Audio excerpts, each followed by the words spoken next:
Well, hello, all my friends and family here on board the Flower Power Cruise. Your cruise host, Jason, here with a slightly different version of All Access Pass. You haven't seen me like this before. Usually we're sitting with a live audience, but today is a unique day in general. Obviously, we're all getting to go see Mr. Tommy James and the Shondells tonight out in the terminal. Thank you so much for being with us. My pleasure, my pleasure. And obviously, because we have a terminal show, things are a little different. Terminal show? Terminal show, yes. Yeah, exactly. Want to explain It's the last that? one. It's the last show. We didn't tell you, but it's over after this.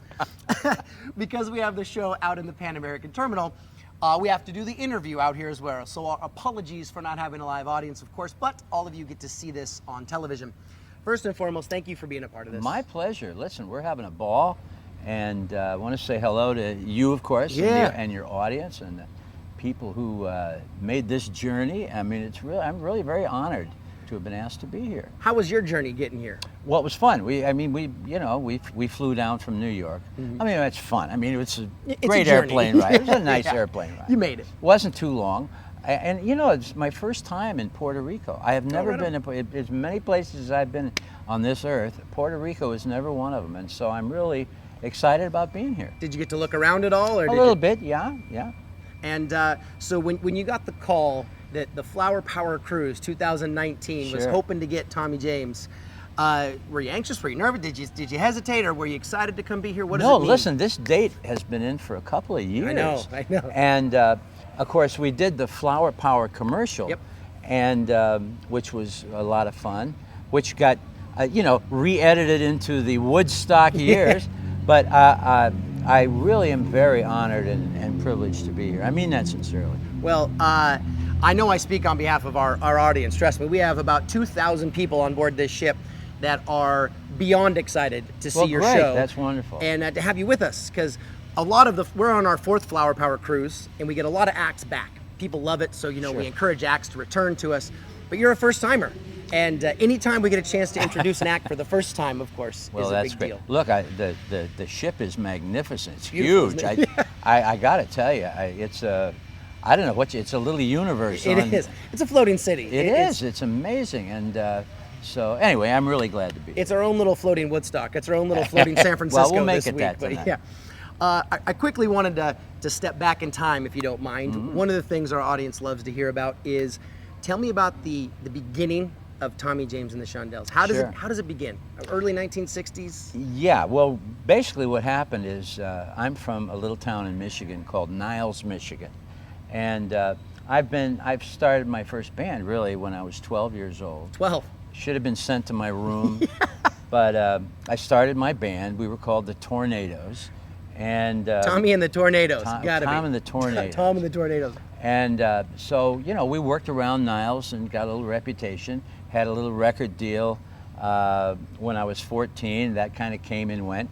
Had another one when I was 16 years old. I was working at a record shop after school, and I could promote my band. And one day... Still in Niles? Yes. Okay. The local DJ walks in. He's starting a record company and asked me if I would come and record for his little company. And the record company is called Snap Records. Snap Records. And I said, hell yes! Well, you're 16. And- What else are you right. going to say, right? So we recorded 4 sides for him, and one of the 4 sides was a record called Hanky Panky. Yeah. That I had heard another group play, and we covered it. So long story short, the record came out. It did okay locally, but it didn't break the doors down, and so it kind of came and went. And I graduated from high school then in '65. By the way, this was 1963, and it was released in '64. In '65, I graduated from high school. Took my band on the road through Chicago and Rush Street, and played all the clubs up there through the Midwest. Still Tom and the Tornadoes at this point? No, we had changed our name to the Shondells. Ah, got it. And Your name not out front, just the Shondells. just the Shondells. Okay. And in early '66, I'm playing this dumpy little bar in Janesville, Wisconsin, and right in the middle of my 2 weeks, the guy goes belly up. The IRS shuts him down for not paying his taxes. Perfect. And we get let go, and we go home feeling like dogs. But that's how the good Lord works, because as soon as I got home, I get a call from Pittsburgh that this crazy little record I'd made 2 years Hanky before Panky. that, Hanky Panky, was sitting at #1 in the city of Pittsburgh. If we hadn't have been fired, if that guy Yeah. hadn't have, let us Yeah. go, we wouldn't be talking here today. You'd still be stuck at that I little wouldn't have dump of a known. That's bar. right. I'd be in the bar. So. You might own the bar by now, at least. I mean, Well, what happened was then I went to Pittsburgh, and sure enough, I couldn't put the original group back together. I went to Pittsburgh, and outside the city limits, I'm nobody. As soon as I get into Pittsburgh, I'm a rock star. You're a big deal. Yeah. So a week later, I did local television stuff. A week later, we went to New York and to sign.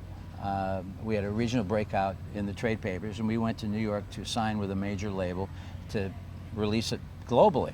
So we get a yes from everybody. I mean, we got a yes from Columbia, Epic, Atlantic. Everyone you could hope to get a yes from, really. All the corporate labels and all the big independents. players. Yep. And so the last place we took the record to was Roulette Records, which was, a small independent label. So the next morning, I went to bed that night feeling great. Sorry, You're I good. slapped the microphone. It's all right. Our audience understands. They know. The guy he's deaf. He's going, what? Yeah. Poor Dean. But Yeah. at any rate, the next morning I start getting calls from all the record companies that had said yes. And suddenly they say, Tom, listen, we got to pass. I said, I thought we had a deal. And finally, Jerry Wexler at Atlantic tells me It's a the big truth. name. Yeah. That Morris Levy, the head of Roulette Records, had called up all the other record companies and scared them so bad that they backed off. We didn't know it. Morris Yeah. Levy was a bit of a gangster. The godfather And, of music, if yes, I'm not mistaken. we didn't know that day. Yeah. So it was the first offer I couldn't refuse. We apparently were going to be on Roulette Records. Whether you liked it Yeah. or not at that point. So anyway, that's a very long-winded version of how did you get started. Listen, So- these folks love those versions of it. Okay, so Hanky Panky hits #1 in Pittsburgh, and then you sign with Roulette. You try to go elsewhere. Roulette pulls you. They pull you back in. Yeah. And, Good one. Yeah, right. Got to take the low-hanging fruit. So Hanky Panky is now big. It's a #1 hit, right? Right. It's a big #1 All hit. over the world, the summer of '66. That was your summer. Yeah, and so I felt we made the right decision.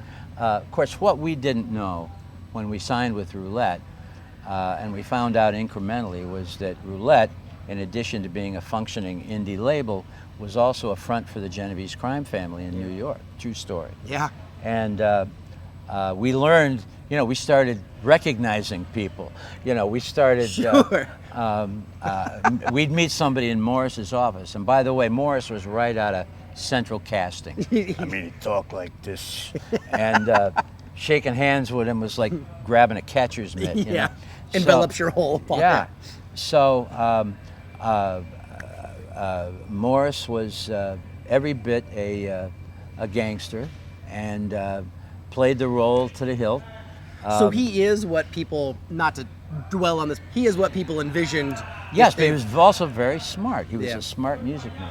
And so the bottom line was that we were kind of stuck there. We weren't going anywhere. But lo and behold, if we had gone with one of the corporate labels, I Yeah. can tell you right now, especially with a record like Hanky Panky, we would have been handed to an in-house A&R man, and probably we'd have been lucky to be a one-hit wonder. Sure. At Roulette, they actually needed us. They hadn't had a hit like in 3 years. So you became their golden goose, so We to speak. really and- did. Yeah. And we ended up selling 110 million records at Roulette. Wow. We had 23 gold singles and 9 platinum albums. And getting So you've paid, done okay. but getting paid was like trying to take a bone from a Doberman. That was the problem.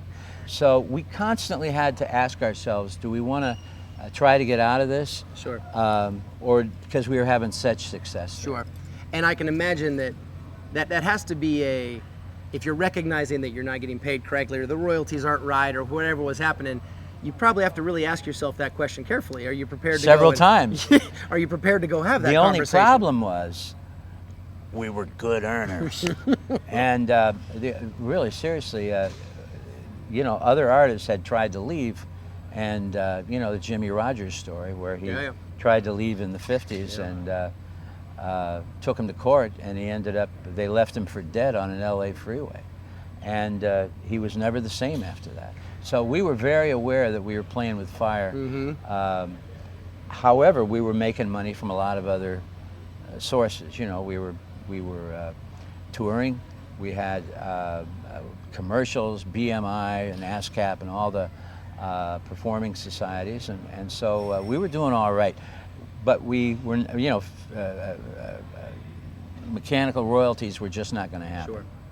And I mean, you guys had a stretch there where you were, I mean, you had hit after hit after hit in that late 60s, you know, period. 69 was a huge year for you guys. I mean, you had monster hits. Well, yeah, I must say, Roulette knew how to make hits.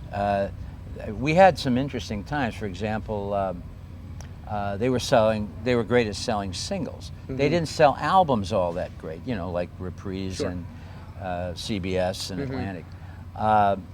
But Crimson and Clover, for example, allowed us I'm to... sorry, what song? Starts with a C. Help me with this one. It allowed us to move from top 40 AM radio to progressive album rock. We started selling albums with Crimson and Clover, for real. And so we went through a lot of changes with Roulette, and I must say, they allowed me incredible creative freedom that we would have never had. There's something to be said for that. Yeah, I mean, we would have never had that anywhere else, and I got to learn my craft. That's one of the things that most of the artists that I have the pleasure of talking with actually lament about, that they didn't ever have the creative freedoms. They were being told what to sing, what to play, how to play, where to sing, where they were going to go, how it was going to be released. So you kind of had I hate to say a blessing in disguise there, but you definitely had some positives. And I think we made the right decision about staying, because now I get to tell the story. Yeah, and speaking of telling the story, you have a book. Right. Let's talk about your book a little bit. It's called Me, the Mob, and the Music. It was released several years ago, received beautifully Done incredibly well, yeah. Thank you. Received very well by the public. It's now being turned into a movie, and Barbara DeFina is producing the movie. Barbara produced Goodfellas. Yeah. And Here's a list for you. Casino, Hugo a couple of years ago with Martin Scorsese, The Color of Money. She's done all right. She's an amazing producer, and the screenplay has been written by Matthew Stone, and he's an incredible writer. Yeah. And so the director is being chosen as we speak. I know who it is, but I'm not. I can't. Probably can't. I can't say just yet. And but what everyone wants to know is, who's Tommy James? right, that'll be Walter Brennan. Perfect. No, I'm the wrong one to ask, because I'm going to have to leave that to the grown-ups. to the decision makers. And Morris Levy, you know, the head of Roulette Records, that's going to be a big role, tricky one too, because he was such a character. Sure. And it's got to be right. And there's all kinds of, you know, I was going to tell you that we'd start recognizing people, and you know, we'd meet somebody in Morris's office, and a week later we'd see him on TV doing the perp walk coming out of a warehouse in New Jersey, you know. So isn't that the guy we just met? And that kept happening, you know. So we gradually realized who we were rubbing shoulders with. That's got to be a bit of a.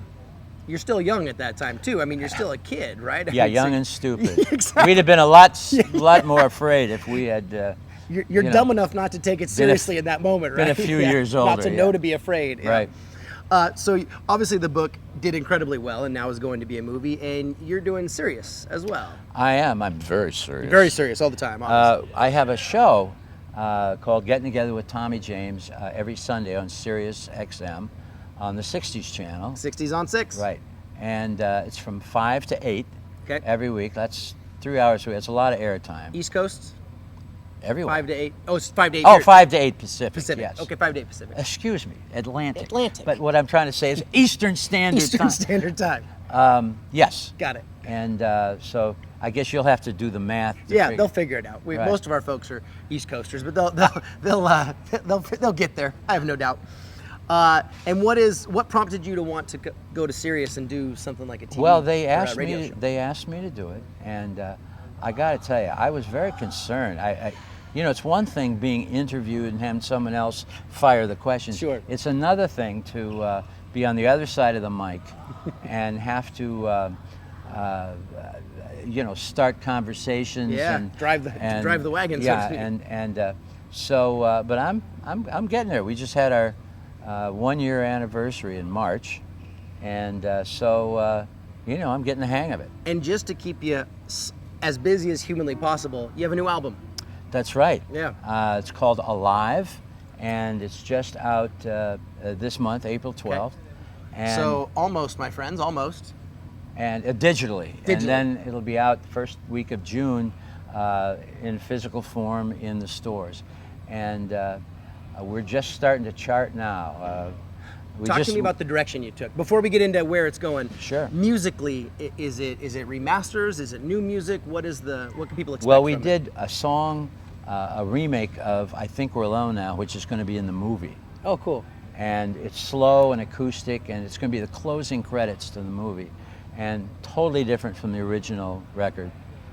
We did a remake of Dragging the Line, and the rest are basically new songs. We did a cover of ourselves on a song called I'm Alive, which was on the Crimson and Clover album, and all the rest of them are new songs. Are those newly written, or are those songs that you've had forever A and ever? couple of them I have wanted to do for years, but it's all new music. No one's ever heard us do these songs before. Some of them are brand new. The new single, So Beautiful, is a brand new song. I just wrote it, just recorded it. So, you know, I hope you dig it. If someone cornered you, how much music do you have in the archives that people have never heard? I mean, are you one of those artists that just has masses of music saved up that you love, we got a but bunch never of it. made it on records? Yeah, for we got whatever a reason? bunch of it, and a lot of it's up here, though. Sure. You know, songs that I've wanted to record, and so you know, we have our own label now, and our own studio. That makes it a little easier. It really does, and so we can put music out when we want and how we want. So I'm very thankful for that. And the process of making an album now versus the process of making an album then. Walk me through a little bit as an artist. Sure. What's Well, it of course, it's the technology. the digital age versus Right. analog. And what's so great now is that you can really connect with the fans instantaneously. Sure. You know, nobody uses tape anymore. It's all Pro Tools and digital workstations. And we would have killed for this technology, you know, 30 and 40 years ago. And but once the record is in the can, and you can get it out to people, you can email it, you can MP3 it, you can YouTube it, you can do however you I want to mean, do it. Yeah. so it's such a wonderful time, and it's such really a joyous time to make music that I still love it. So let's shift gears a little bit. What does Tommy James do when he's not on stage? When he's not being Tommy James and the Shondells, what's I life sit like? I lay in a fetal position in the corner. And think about all the suck things my you've thumb. ever done. Yeah. Well, you know, truthfully, there's not a lot of time. I get asked that a lot. I don't do a lot that isn't somehow related to music and performing. I guess to me, a vacation is going home and hanging with my dear wife Linda. Honestly, I understand that intimately. Not your dear wife Linda, but I understand the vacation of going home. Watch yeah. it now, Yeah, pal. easy. Yeah, my wife's over there. So.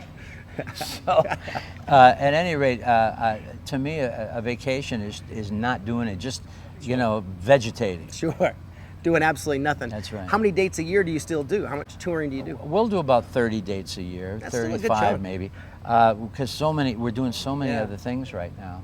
People don't recognize, too, that when someone says a date, you know, a gig, there's also the travel to and the travel from. There's a lot of So, preparation. yeah, it's not just going to a gig and doing a show and then That's just right. traipsing back to It's the house. not the American Legion Hall, plugging in your guitar and start. No. Sitting on an amp and plucking away. Right. Yeah. Honestly, there's each date is a major undertaking. It's you know, the preparation as far as publicity and You know, dates are sometimes booked a year or two ahead. This date I know. was 2 years. We've had you for a little while with Yeah. our fingers crossed that it was all going to go right. Right. Okay, so you're doing about 30 dates a year, obviously, which keeps you busy. Come to our website, by the way, if you Yes. want to. Tell everyone the website. Just TommyJames.com, and or our Facebook page, or you can see us on Instagram or all the fun things. We I'm sure tweet, there's a Twitter and there's so many. Yep, there it is. What do? We do all those things apparently.